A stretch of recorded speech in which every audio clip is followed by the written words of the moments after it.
Hoi hoi folks, good morning, good afternoon and good evening wherever you are in the world. My name's Sean, aka Uncle Frogface, and welcome to today's video.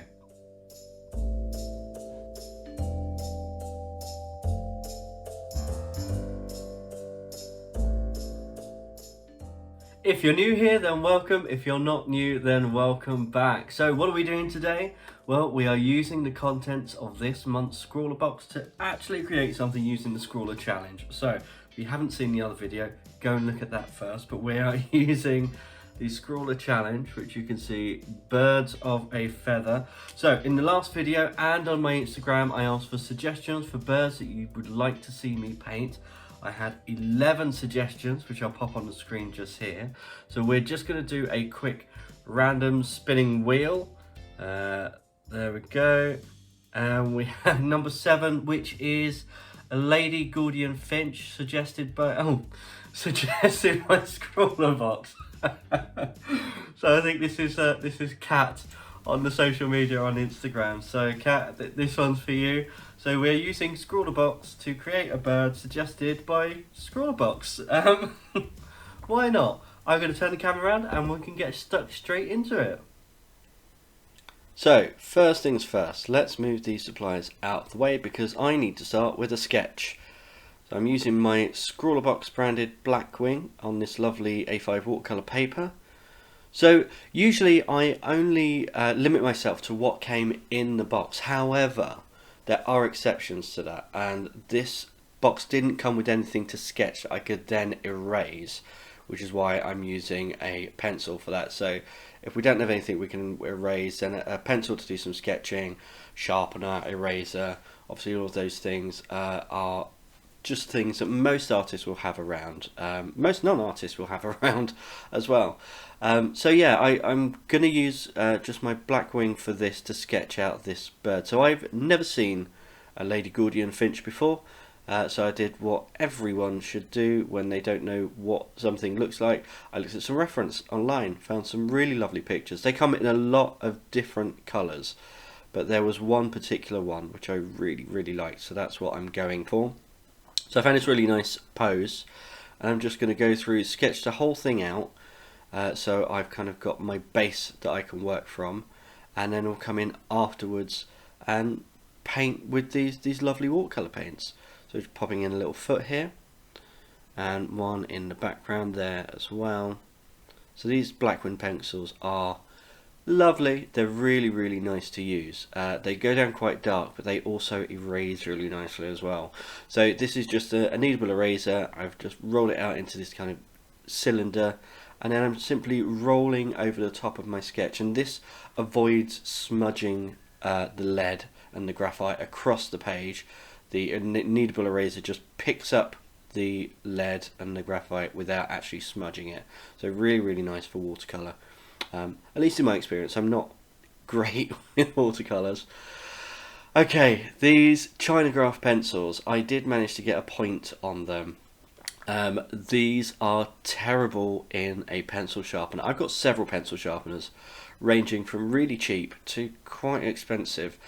Every single pencil sharpener I use, it just snapped the waxy lead. So I actually ended up sharpening this with a knife. That worked. Not particularly safe. I wouldn't recommend doing that if you're a younger person or if you don't have very good dexterity in your hands. Luckily I was tremor free today, so I was able to sharpen this without cutting myself, which is always a bonus. But once I've got a sharp pencil, it lays down fairly nicely. It's kind of like using a wax crayon, and the black here is really nice because the watercolour's not going to go over it. It means I can sketch in some details that I want, and then the watercolour's not going to wash it out like the graphite might do. And I'm just going over this bit again and really darkening it up. They have this lovely black patch under their throat. So this white pencil, it worked a little bit. So I was kind of going for a batik effect where I wanted to go in and lay down some white so that if I coloured over the top I'd get some nice patterns and some shading and stuff. It works okay for the beak. Didn't really show up very much on the actual body itself, but you can see these watercolours after being left are completely dry, I'm just coming in with a little tiny bit of water and reactivating them. It means that the tubes, I didn't have to squeeze anything extra out. It means that if I'm going to be painting something and then putting the paints aside, they're going to dry out and I'll be able to reuse them in the future. That is good economy.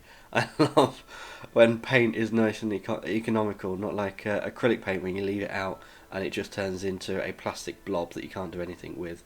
So all I want to do is just come in and lay down some base colours very, very lightly, just to kind of map out where I want to go. I had a lot of fun with this. This was really, really nice to use. This paintbrush as well, it picks up the pigment beautifully, it disperses water really, really well. Cannot sing the praises of this Derwent brush pen enough. Really, really love it. And you can see these colours, they're so vibrant. They're just as vibrant as they were the first time coming out of the tube, even when we've reactivated them. So I'm just doing a little bit of mixing, some green and some yellow for a little bit of detail on the back of the head where it's catching the light.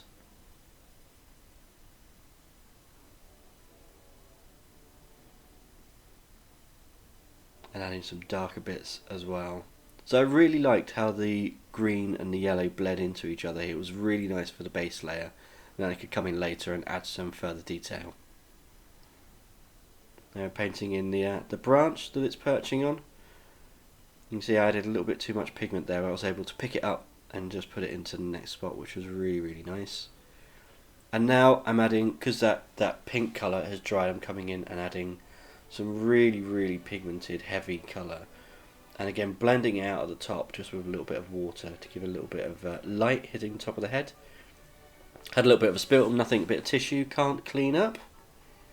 And then just some blue on the tail.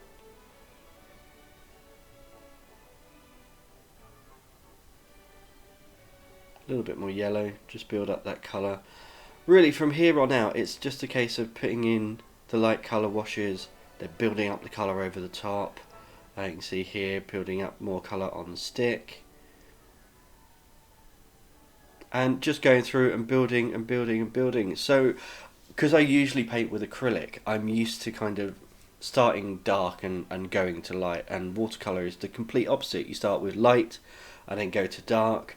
So I needed an orange colour for the feet, so I'm taking a lot of yellow and a tiny dot of red, because yellow pigment is a light pigment and red is a darker pigment. If you're mixing colours like this, it's like white and black. If you're making a grey, you need a lot of white to a tiny bit of black. Darker pigments can overpower a lighter pigment very, very quickly. So I'm just coming in again, just adding some of these details. So whilst I'm doing this, I think this painting took about half an hour in total. But I was listening to a podcast. And just like with ScrawlrBox, I'm not affiliated, not sponsored, but I was listening to a podcast from my very good friend Ian Gibbs called Ghosts and Bears. Check it out on Spotify and wherever else you get your podcast. But basically Ian does ghost tours around Victoria and British Columbia, and he's taking his skills to podcast form, going to locations and telling the stories of those locations. Really, really good idea. Really good podcast. He's doing it with his partner in life, Jason. It was really nice to hear Jason's voice on the podcast as well. And just get a different perspective on the stories as well from the both of them. So if you like ghost stories, if you like ghost tours and all that kind of stuff, and so a little bit of history of places, definitely go and check out Ghosts and Bears wherever you get your podcasts. So you can see here I'm just adding some more colour. I've got that lovely purple on the throat, darkening up some of the green. So these paints, you can pick up some really heavily pigmented colours, or you can really wash it out. It's really, really nice to use. So I need a little bit of blue. So again, it's a very light blue. So a lot of white and a tiny, tiny bit of blue to get that really nice light blue colour. I think this is the final colour that we use, and it's just a case now of building up layers and texture and kind of working in extra pigment. This is where it kind of became fun for me. It was fun. No, the whole thing was fun, but this was the most fun part, was adding all of these little details. Adding a bit of that, is it umber or sienna? one of them, to the body here, just to add a bit of shadow underneath, and to the bottom of the feet as well. So I also would say thank you for everyone and their suggestions for this ScrawlrBox. There were some really nice suggestions, and I might come back and do some others at some point as well with this same box, because it was a lot of fun to do. ScrawlrBox are also doing a weekly prompt, so every week they give a little art prompt, so it's don't have to use their supplies. It's just to give people an idea to be creative. So you could sculpt, you could paint, you could draw, you could do whatever you like. But this week the prompt is frog. So obviously, me being me, I really want to do something for that. I might just do it in my spare time. But if you'd like to see a video of me using the Scrawler prompt of frog to create a piece, then drop a comment down below. And who knows, that might be coming up very soon. So we're almost finished here now. I think we're just adding a few final details. I want to say thanks to Kat as well for the suggestion from ScrawlrBox. Was unexpected, but well received. And thank you to everyone else for their suggestions as well. Let's just enjoy a little bit of music for these last few touches.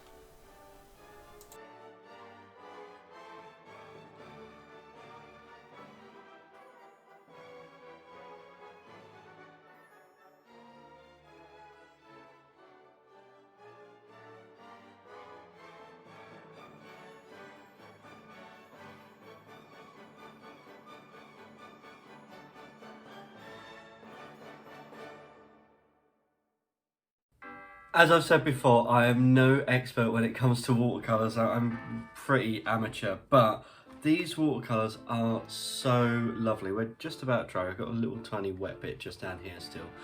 But I love these. These are so good. And the fact that I didn't have to squeeze anything new out of the tube, and I could just reactivate what I'd used for, you know, when we did our swatching last time. Just brilliant. There was no difference in the colour at all. I absolutely love them. They mix really well to make new colours. We've got our oranges, our purple in there, you know, mixing the yellow and the green on the paper. It was just, in love. So I wasn't a huge fan of the China graph pencils, as you know, but the water brush, love it. I think this is my favourite ScrawlrBox now. Of all of the ones we've had so far, this is definitely my favourite. I really hope you've enjoyed today's video, and as always, I'll see you next time. Goodbye.